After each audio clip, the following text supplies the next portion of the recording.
Crazy times. Hi, welcome. Happy 4th, everyone. I hope everyone is doing well. I can't think of a thing to say other than happy 4th, and I tried to find something with red, white, and blue on it and flags or something, and I couldn't. But I've got a Marines pin on it, but I also have my COVID pin on, so you know, trying to cover it. And thank you guys for all coming. I am going to read right away because we started late because I fouled up. I'm not going to say a thing, but at least we've got it figured out. Yeah, I'm just pulling it from the same place as always, and I'm glad that everyone is here, or at least are coming together. I figured that I would start by reading 3 pieces from the new issue of cc&d magazine. It is titled Night in the City. I really, I think years ago while I was driving down the streets in Chicago, you can't really, yeah, you can. There was a light set up in a building that said ideas across, and I'm like, that's just the coolest thing ever. So issues are named after accepted writings that are within it, and Night in the City is, I think, from Alan Catlin. But I have some poems in here that relate to landing on the moon for July, and so I thought I would share 3 of them with you. First one is a shorter one that is titled Enshrined. If I have a short poem, I will include an Instagram image if it comes with it. You can look online to see it. It's just a footprint in the sawdust, actually. Could you hold just once, because Tom's coming in now, and Tom already shows up as being on. So you must have 2 devices on, Tom. You must have 2 computers or a phone on. Oh yeah, I see Tom's image twice. Yeah. And they're both muted, so if you leave one of them muted, we should be all right. We might be in business. Okay. All right. I'll do the short one first. Why not? And it's titled Enshrined. Just past dusk, my bare foot dropped straight through sawdust. I saw the ridges, shadows, contours of my foot. I thought about the boot print now enshrined on the lunar surface. Those ridges, shadows, contours. On a night like this, I'll bask in the moonlights, and then I'll dream.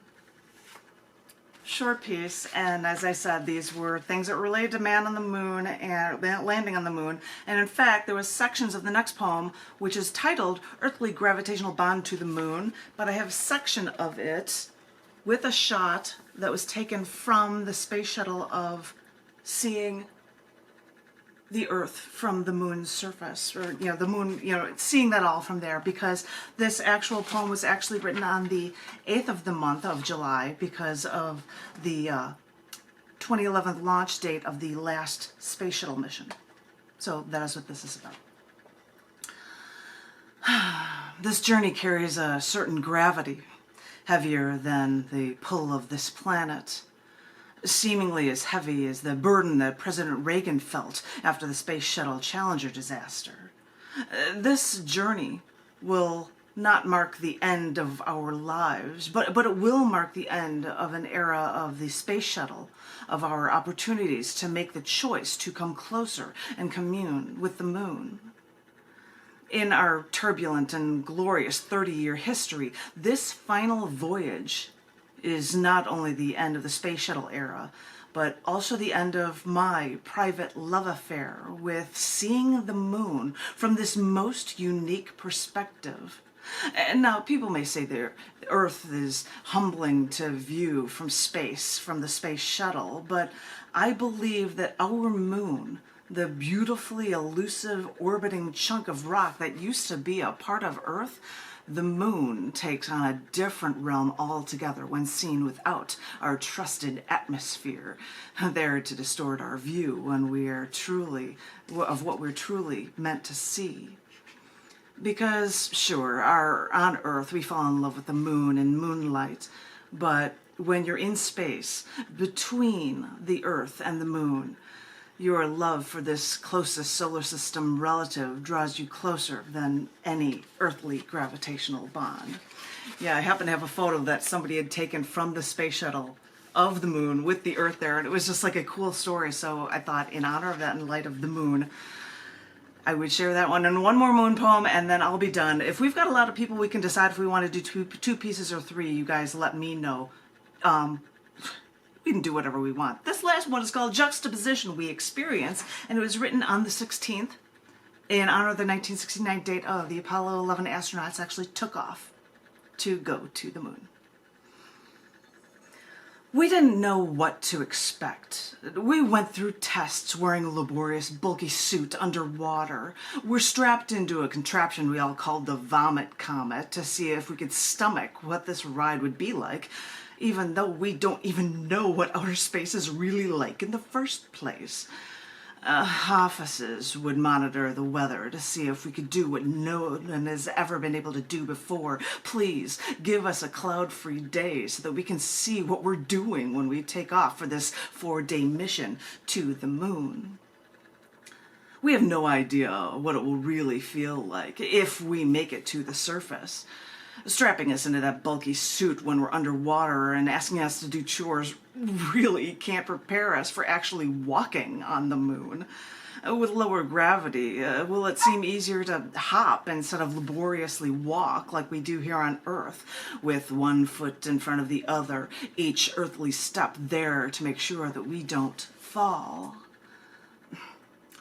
Wonder what the sun will look like, and without an atmosphere, how black will the sky always seem? We want to stare out at the landscape along those rocks and this new terrain, and then look up to see the Earth, home, just the way we always look back so fondly at the moon from our Earth sky. What a bizarre juxtaposition will we experience after we've loved this moon from afar for so long, when we literally stand on the moon and see this tiny Earth far away. We may then realize what a tiny, teeming blue ball holds, and it holds all of mankind. Seeing that beautiful blue orb makes all of mankind's problems seem so small after all. So strap yourself in. It's a long ride, one we've never taken before. We have no idea what it'll be like, and we have no idea what we'll even say when we're there. But we've worked all of our lives for this. I'm sure the words will come.